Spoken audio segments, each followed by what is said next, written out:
Okay, so welcome to Horse Racing Tell Me How. My name is Corey Smith. I will be the host, but today we have a special guest with us. Welcome to Dean Pettit, who, as you can see on the screen there, is a current racing presenter and jockey agent. Dean rode as a jockey for a few years based at Warwick Farm. He spent a lot of time as a racing foreman for Kim Waugh, and obviously has a massive range of media experience. But a lot of us will remember and know Dean from riding around the pony after the races. So welcome, Dean. Yeah, thanks for having me, Corey. And it's a lot of fun on the pony. I'm actually missing it at the moment with the COVID restrictions. I'm missing my little horsey fix, but it was probably the best seat in the house a few times. So I've enjoyed that role. Yeah, pretty amazing experience. I guess the first question there is, what's the most memorable after race experience you've had? Look, hands down, 2017 Cox Plate, being next to Winks. It was such a big build-up and excitement. She was looking to equal Kingston Town's record in the race, and you realise the importance of the race and the importance of the moment, and you're sort of hoping the first words that come out of your mouth not only are important but justify the moment. And I had the conversation actually with Matt Hill. It was his first spring carnival and my first spring carnival, and we had a bit of a prep talk at the start of the day, and it was interesting. And this is a story not many people know. We caught up after the race, and I said, how'd your call go, mate? And he said, oh, fantastic. He said, but there was a sentence that I wanted to use in the race, which when Humidor sort of got so close, I had to park it and go back to calling the race. But he said, Matt and I have known each other a long time and good friends. And he said, the first thing that you said was the sentence I wanted to use in the race, which is that we're in the presence of greatness. We're privileged to be in the presence of greatness. And it was funny how that sort of worked. But being next to Winks. But then, sometimes you can have great days where you might have an apprentice ride their first winner at Flemington, and you see the big smile, and you get next to them and you sort of feed off that, the big energy. So sometimes the little smaller wins can mean just as much. Yeah, and I think it's an industry with so many highs like that, and you're always close to the action, but you are closer than everyone else on that horse out there after the race. So how this will work today, we spoke about it before, but for the viewers, basically how this will work is everyone has sent in questions. I've got a list here. We've got the best 20 questions based on racing, in terms of weights, handicaps, stakes, those types of things. And then straight after that, 10 questions about being a jockey agent and the jockey side of the business. So without further ado, we're going to try and challenge you here by throwing different questions at you. And we'll obviously then an answer within 30 seconds to a minute, which is tough in itself. So let's try and get as much information out there to them again.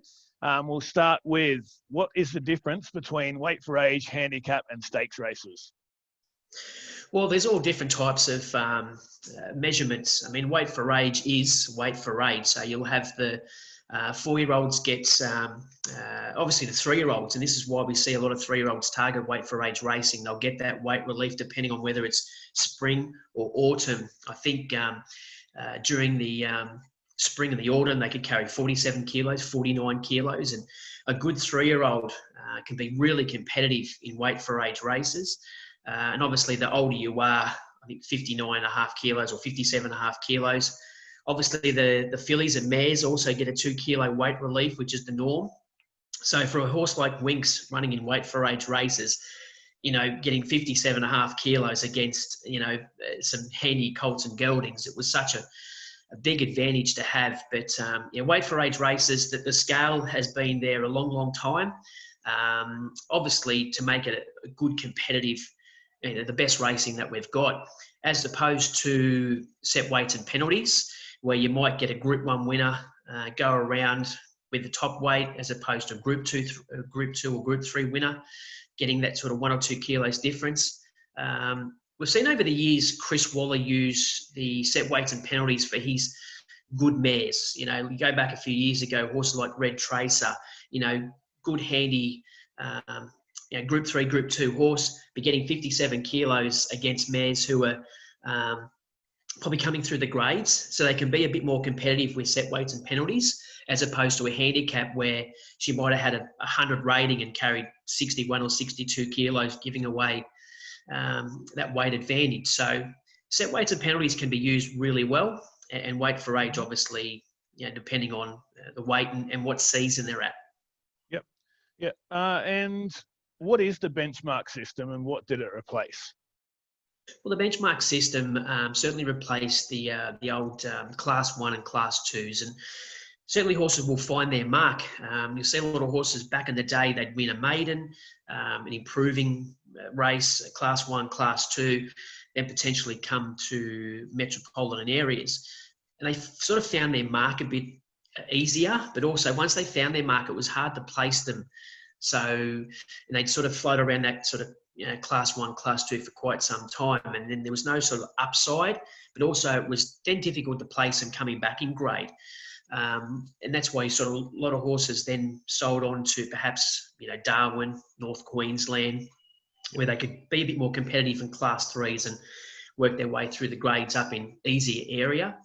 The benchmark system's been around a long time, certainly from an overseas point of view, in Macau, Singapore, and obviously in Hong Kong. So they've got points or ratings, as we use them, or benchmark. So every horse gets a rating. And it gives the opportunity for horses that will find a particular mark, lose a bit of form, come back in grade, and then obviously be a bit more competitive. Now, we're seeing at the moment a lot of horses with a 62 rating go around with a big weight in a benchmark 58, but that's probably where they're at that stage of their career. So it's giving horses a bit more longevity and giving certainly owners and trainers options in regard of racing them on. Yep. And the next one was how a horse obtains a benchmark rating, which obviously you sort of answered there, but if you could just expand a little bit on that. Once they have a start, then they're given a rating. So first starters, obviously, once they do step out. Now, if you happen to win a 2-year-old race on debut, you'll probably get a 62 or 63 rating. So then you can work what you do then for your 2-year-old season. Now, the tricky part will be for trainers to work their way through the ratings, where you don't want to go too far ahead of yourself where you'll get penalised too much, and it takes a long time to knock your points off, as opposed to winning, where you can the handicapper will determine how many points you get penalised for each win. Yep. So how does that get reviewed after every start? Yes. So they'll look at every race meeting, the handicappers. Obviously, if your horse performs quite well, you can probably hold your spot in the ratings. If you happen to win, obviously they'll judge it on the scale of the race or the form of the race. Sometimes you might run a place and get an extra point. So I think it takes about four or five runs to sort of lose a point. So again, trainers can budget where they go, and they also know when they nominate for a race what weight they'll get, so they can roughly understand their placement better. Yeah. How does it differ state to state? Yeah, it's interesting. Probably in South Australia, I've noticed the ratings aren't as harsh when you win a race, because obviously they've got a smaller pool of horses and race against themselves. So you don't want to push them up too high where they've got nowhere else to go. Victoria here, again, with a lot of horses and a lot of options and a lot of race meetings, a win can give you 4 or 5 points depending on the style of the race or the form of the race. Again, New South Wales, it can differ from different districts. So provincial win as opposed to metropolitan win.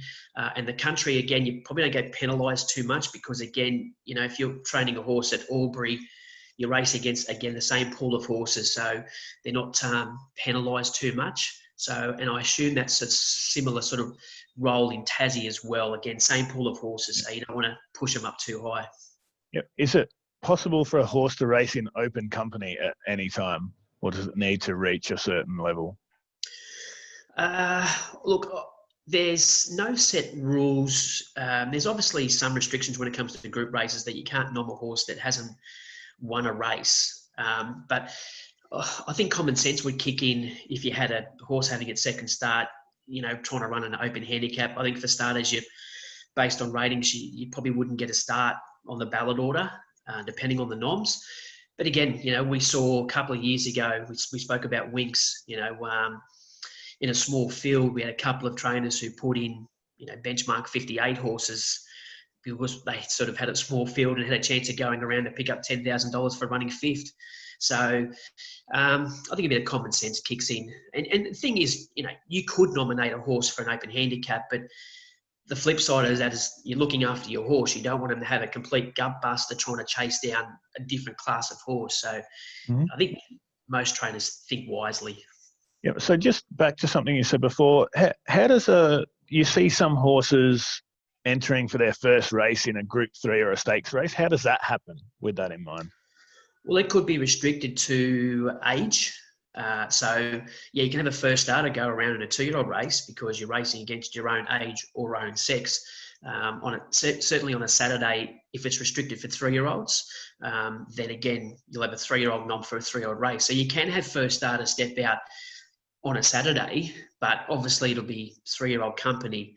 You don't see too often older horses step out or maiden horses step out on Saturday grade or midweek company, purely because I think unless they're showing you really good promise, but certainly 2-year-old and 3-year-olds against their own age, you will see a lot of first starters race against each other. Yeah, I have a question here from one of our participants saying they understand that total prize money is used to benchmark for certain races. Total prize money. Is that used as a benchmark, I guess, is their question? Probably, I don't think so. Every race has a total of prize money. It certainly helps your ballot order and obviously your ratings, but I don't think it sort of determines the style of race. So how would a ballot order work? I guess that might answer the question for them a little bit better, as how a ballot order works. Yeah, so so as a handicapper, they'll look at the ballot, the ratings, and then put them in order. So if you're a benchmark 62 trying to go around the 64, obviously the 64 horses will sit at the top of the ballot, then 63, 62, 61. So your ratings will determine where you sit in the nomination as opposed to the ballot order. Prize money probably kicks in that you've earned. If there's, say, 5 horses equal 23rd in the ballot order, so they might rank them in the prize money list there. That one horse has earned 100,000, next one's earned 80,000. Yeah, and that takes us straight to the next question there. So obviously with the ballots being in an order, does that mean potentially we're producing too many racehorses with 50 plus nominations for every race at the moment in Victoria? That's one of the questions. Yeah, look, in Victoria, I think it's the only state that they have 3 nominations, which means that, for a trainer, they'll throw in multiple nominations across a number of race meetings. Again, depending on where they're nominating for, and some tracks attract more nominations than others. Say a surface like Wodonga, they seem to have 500 and 600 nominations. So you might have 80 nominations in a benchmark 58 over 1,000 metres. It also comes down to programming. You might have a horse that, sits in between 1,000 and 1,200 metres. So you'll throw a nom in for the 1,000, you'll throw a nom in for the 1,200, see which one's weaker, see which one you're going to get a run in. Again, looking at the ballot order, you roughly know where you sit. But yeah, nominations, because they're free, they can, and Victoria's obviously a smaller state, so you can, nom for a number of different meetings and float your horse wherever you turn up. Yep. Question which was an interesting one actually. When all so potentially in a maiden they're all first time runners, how does some get a higher weight when none of those horses have run? Is that based on their trial, or how does that work? So they'll have maidens have, most conditions of maidens will be set weights. So for colts, they'll get 58.5. For the fillies, and we're talking about 2-year-olds, even 3-year-olds, they'll get 56.5 or 56, 58. So it'll just come down to most maidens, all maidens are set weights. So, but that'll come down to first starters will get preference when it comes to the ballot order. because they're unraced, and we want to encourage horses to step out for the first time. So again, working backwards, horses had 15 starts will be pushed down the order of the ballot. Horses have had one start probably sitting that next tier. So again, once you see the nominations, you roughly know as a trainer where you sit in the mix, and then you're working your way through then finally what accepts. Yep. And jumps races, a question that came in from Chris Grigsby was, with jumps races, obviously they're doing 8 or more jumps in most of those races, but the weights seem to be higher. What's the thought process around that? Well, probably because of the you don't want your jumps riders to be wasting too much. So the jump scales have always been a bit higher, mainly for the jumps riders, because they're probably a bit heavier. You don't want them to be doing it tough weight-wise. The weight scale has always been higher when it comes to jumps racing, but again, they'll have a minimum. I think it's 66 off the top of my head, and probably a spread of 70, 71, 72 kilos. So again, that's that normal sort of 6 kilos spread for jumps racing, but they've always carried higher weights based on the jockey sort of being a bit bigger and a bit heavier, and for some of them, they've probably had a flat career and moved on to become jumps riders. Yep. And you've completed the first 20 questions. So on racing, fantastic. Great job. Now on to the jockey question. So question number 1 from Trevor Tippett. He would love to know what is involved to become a jockey agent. Well, I think first, a really good sense of a knowledge of racing, certainly experience in racing. And there is some protocols to go through to get your license. Even for myself, I had to do the industry course, which I think was run through one of the TAFEs. Just going through, like any job, just going through some qualifications and seeing if you're a fit for that role. But a good knowledge of racing, certainly getting yourself known, finding the right rider. But there is a couple of things you've got to do and qualify to get the role. I know myself, given I've had a couple of different roles within racing, I've had to do a couple of policies in regard of social media. Obviously, then if there's any conflict of interest, so making sure that I understand about my different roles and not overstepping the mark somewhere, but certainly a big knowledge of racing is the key for a rider agent. Yep. The next question is why in Victoria are track riders licensed as such but not stable hands? I think that's mainly just because they are riding horses, and said they've got. I suppose over time we've seen, OH&S really kick in, and obviously zero tolerance when it comes to drug and alcohol. So the fact that they are licensed makes them accountable, and I think it's a good thing, especially when you're riding for big stables or any stable. You want to make sure that your track riders or those that you trust with your track work and whatnot are doing the right thing and making sure that they're accountable if something goes wrong. But I noticed, I think in Victoria, they at some stage going down the path of making sure that all track riders go through a course, or at least have the right experience to ride track work, and certainly more training and more skill sets and more knowledge of what the job that it entails. I think will help the industry in the long run. Yep. The next question's actually, I just saw who it's from. It's from Denny Deegan, who's actually the strength and conditioning coach for the New Zealand national football team, so soccer. He's actually asked, how important is physical fitness for jockeys, given the need to race across a day and multiple days a week, and how do they work on that and develop that to maintain their fitness? Yeah, it's an interesting one because being a jockey, it's a very different style of fitness, more cardio than anything, because you won't see too many jockeys go to the gym and hit the weights, because obviously they'll bulk up, and weight is massive weight is certainly against you when you're thinking about looking after your your weight, but they do a lot of cardio work, a lot of balance work. You would have seen on social media plenty of clips of Kieran McAvoy and Hugh Bowman work on balance and also agility. But riding horses is a different style of fitness. Certainly your lower back, the back of your arms, your thighs, and also your calves sort of can take a hammering if you haven't ridden for a while. But look, it's more cardio than anything, because once you're pushing out a horse and driving one of the line, you do use a lot of energy, and the recovery is very important for any rider. Obviously, a good, healthy diet, good recovery. But you should be surprised how fit they are, jockeys, week to week.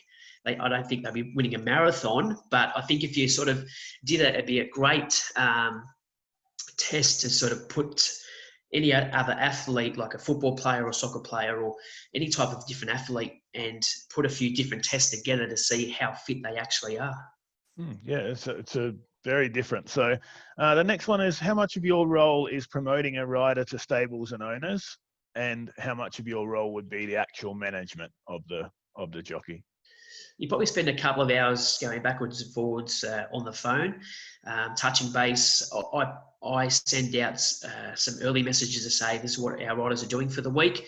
Any early requests before nominations come out, because if I can lock in, a couple of rides before noms, then I can concentrate on other races. So you're probably spending a couple of hours on the phone. And then obviously for me, watching the races for the rest of the day, watching the progress of the riders, if they've got rides for the day, touching base with the trainers straight after a race to say, win, lose or draw, how they went, getting good feedback. And obviously then, let me know when the horse is running again. Some trainers will know straight away. Some will get back to you the next day. So you're constantly touching base with your clients or trainers to see, trying to be one step ahead. Certainly from a promotional point of view, look, we're trying to use all the tools, whether it's Facebook or Twitter, to say, good wins. This is what our riders are doing for the week. Sharing those wins. Any publicity is good.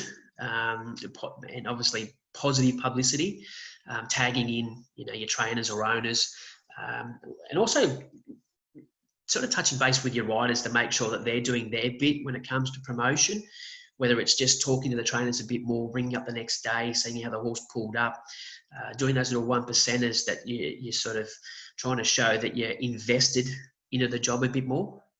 Yep. Yeah, we spoke about that a lot today on the phone about how it's ever changing. The next question is, did a top jockey still ride for the 5% prize money, or is it common for them to negotiate a bigger percentage? Now, it's a standard 5% for all race meetings. So, they'll get their riding fee no matter what, 5% of the prize money. I think it still does exist. The occasional sling, if the trainers or the owners feel like they want to chip in, whether they've had a little bet and a result and look after a few of the riders. I think back in the day, some riders were cheeky enough to send an invoice for an extra 5%. And interesting enough, I was lucky enough to ride a couple of winners for the Ingham family, the Crown Lodge back in the day, and they would send you out a check for an extra 2.5% or 3% as a thank you and I suppose an incentive bonus. So it can differ, but 5% is right across the board, no matter what meeting. Yeah, and do agents receive a commission from rides or prize money? And how heavily is that regulated? Well, it all differs from different agents. They've all obviously got different deals and different things that they work out with their individual riders.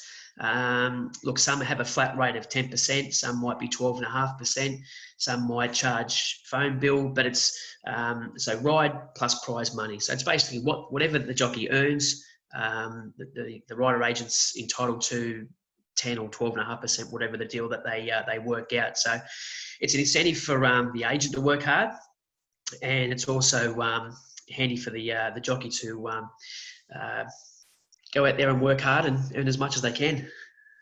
Next one is, it's common now to have an agent, but have agents always been around for jockeys, or is it something that's probably become more prominent in the last decade or two? I'd say the last, good 15, 20 years. I only ever used one agent myself when I was based in Adelaide, only because I probably didn't, when I moved there, I probably didn't know a lot of the trainers. But certainly when I was riding early, I didn't have one in Sydney because I'd sort of ring around and touch base with a lot of trainers myself. But also the landscape has changed dramatically over the course of time, where we don't want jockeys on the phone. We just want them to concentrate, going to the races, doing their homework, walking tracks, watching replays, and they certainly do enough. So an agent comes in handy to get on the front foot, get on the phone, chase rides, deal with clients. And again, just the landscape of being a trainer, they do it differently. They might have a racing manager that deals with it. They might not book a rider until they know they're going to get a run. They might not book a rider till 6 o'clock at that night of nomination. So it can vary. So if you've got someone that looks after it for you, it certainly helps for the rider. They can just concentrate on being a jockey.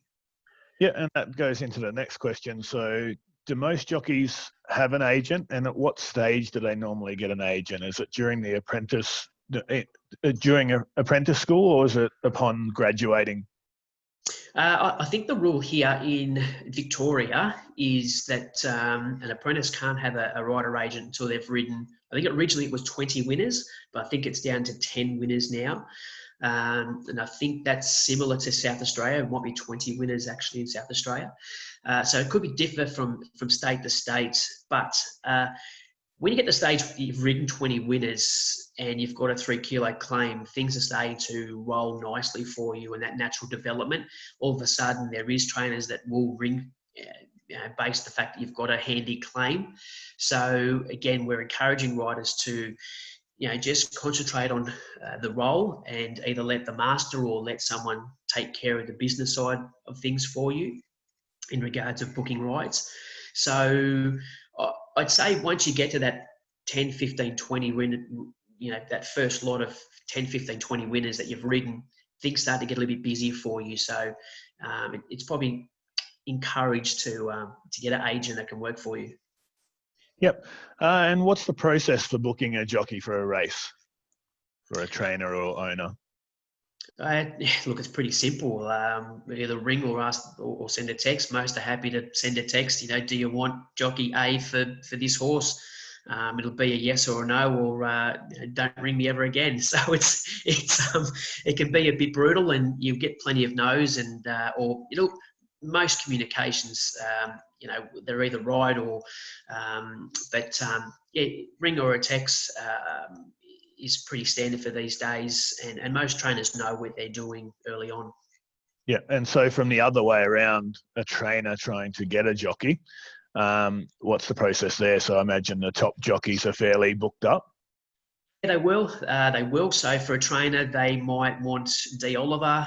So he'll ring Damien's manager. Damien's already got a ride in it, so he'll probably just work backwards. So, okay, well, who do I look to next? Might be a discussion with the owners, pre-planned. Look, if we can't get Damien, let's try Jai McNeil. Let's try D. Stackhouse. If we can't get D. Stackhouse. Now, most stables have aligned jockeys to that stable. So Lindsay Park would have 3 or 4 that they can choose from. Smaller stables, they might have to ring around a little bit. But, the good thing for trainers is that there's some really good agents out there that they're on the ball. So they don't have to pick up the phone, trainers, because they'll know as soon as the fields come out or the acceptances start to come through, there'll be an agent, they'll be ringing somewhere, seeing if they want their business. Yep. And what do you think should happen with the jockey weights? Obviously a contentious issue at the moment, but what do you think should happen? Well, I think it's worked quite well during the winter to give everyone a bit of a break. It is daunting each week to ride 54 kilos during the winter months. We also, during the COVID time, we've pushed the weights up so that, jockeys don't run themselves into the ground. And historically, prior to COVID, you'd see a lot of riders who push themselves to ride 54 or to their minimum weight, and all of a sudden push their immune system down and suffer from colds and flus and knock themselves about. And it can take a few days to get over pushing their weight down to the minimum. So raising the weight during winter, certainly not the worst thing in the world to 56, where, yes, it'll give the heavyweight riders a chance to get more rides. It's a tough one, and it'll be, either way that you look at it, there'll be self-interest. The lightweight riders will say bad luck, and the heavy ones will say, well, hang on a minute, we want to get it earned as well. But yeah, so it'll come down to self-opinion. But I don't mind the weights going up during winter, just to give their bodies a bit of a rest before they start that really busy period during spring and summer. Yep. So you've nailed all the jockey questions. I've got 3 more to go, and they're random. So the first one's from a budget breeder, and they're saying that trainers and jockeys are paid each week for their work, but they still receive a bonus payment as part of the Vobis and Bobs. Where do you sit on that? They believe that there should only be a benefit for the breeders in the breeding schemes. Well, I mean, that's what it is. It is a breeder scheme. So you'd think that, it's always, it is the, what come first, the chicken or the egg? It's an interesting conversation, and it is a opinion based. And again, it's a conversation where it's self-interest. I agree. The breeders have paid the money to do the service fee, spend money on the foal, get it up to the sales, then sell it, or obviously then race it. They're taking a big gamble in the early stages of their development through matching, choosing a stallion, paying for a stallion fee, all the vet bills for getting the mare happy, the foaling down. They've done all the hard yards. And then obviously they go to the sales or they race. But with the breeder scheme, winning a race, I mean, that's your dream, to breed a winner, and they get 15% taken out. Look, I agree, the breeder should sort of get most of it, but then again, I suppose the trainer is preparing that horse for the race. So yes, he's getting 10%, but it's a good incentive for him to place the horse well in the Vobis system. And for the rider, look, they're already getting 5%. And probably get the free hit. They're on there for a couple of minutes, go out, ride a winner, and cop an easy extra 5%. So it's always an interesting chat, but I believe the breeders have done the hard yards, so they probably deserve the actual, which is what it's there, a breeder scheme. I actually stole that question from an online Facebook group where there was about 600 differing comments. So I thought it was an interesting one to ask. So Tanya Rutter, who wrote that question, she'll be really, really interested in the answer there. 2 more. So what do you see as racing's greatest challenge to stay relevant? I hope we don't get down the path where it becomes boring and we've got just the elite. We really need to look after all the participants, because if we weed out or die off the little breeder, the little trainer and the little jockey, then we're going to be really bored with just the same names. And look, one thing I've learned through my time in racing, through the media, and even dealing with the smaller trainers now, day to day, take a trainer like Belinda Dunn, still rides track work at the age of 60. She works bloody hard. She had a winner the other day, and to a small team, it is like Christmas. They've work hard. They love their horses. We don't want to see trainers like that disappear because it's all too hard. Or a breeder who's got one mare and starts to feel the pressure of the financial side of things, or they don't get a result, or they're not getting support, and think, well, this is the last time I breed because I'm just tired of the politics, or I'm tired of this. We want them to continue, because if we have just 5 participants, where's the excitement? Where's the good stories? Where's it is the Sporty Kings, but it's an old saying that's, I think irrelevant in these days. We need to help progress and help the smaller participants, because they're the good stories. Yeah, and I think that's great answer, because at the moment with during COVID times, it's probably highlighted even more when you look at the sales, and the top end doesn't seem to be suffering as much as the bottom end, unfortunately. So fingers crossed that challenge is overcome. And finally, the last one, personal preference for you. What's your favourite what are your favourite sires? Look, I actually, look, I suppose when it comes down to pound for pound, you see that you talk about the same names week in, week out, and longevity and favourite sire. I suppose. You look at a horse like Written Tycoon, who just keeps churning out winners. Reward for effort, they keep churning out winners. Consistently they get nice results. Look, for me personally, I've been lucky enough to ride a few horses that have gone on to have, handy stud duties. I get excited when I see a Rothsay or a Hinchinbrook have a winner, given the fact I used to ride them in their track work a fair bit. I used to get a really big kick when I saw Innergaze have a little bit of success. He was another horse I rode a lot of track work in. Our Maze K, when I used to ride him. So I think you sort of get excited when you see horses that you've had something to do with have success. So I'd say I've always enjoyed Rothsay and Hinchinbrook when they have winners, only because I was part of their journey. Yep, fantastic. And honestly, Dean, could not thank you enough. You've answered those questions like an absolute champion. And we always see you on the TV riding after the winners post, which is always, if we have a runner, the most exciting part. And you're there to share that with everyone. Thanks once again. Your knowledge is impeccable, and really, really, really thankful. I'm sure the participants will love this when it airs tonight. Yeah, big thanks. And look, hats off to you, what you're doing in the first few episodes, getting people involved, and now getting people involved in ownership and racing. As I said, we don't want the smaller people to lose. We want people to walk into this great sport. We love it. I think we're all missing going to the races. I know I am. So hopefully we can get back on. But look, we're enjoying the webinars. We love the interaction. I think it's a big thing. People can get us on Facebook and social media, and we can have a chat and throw out answers. And one thing about racing, it's non-stop, and we want to educate as many people as possible to show that the more you learn, the better hopefully you'll be at it.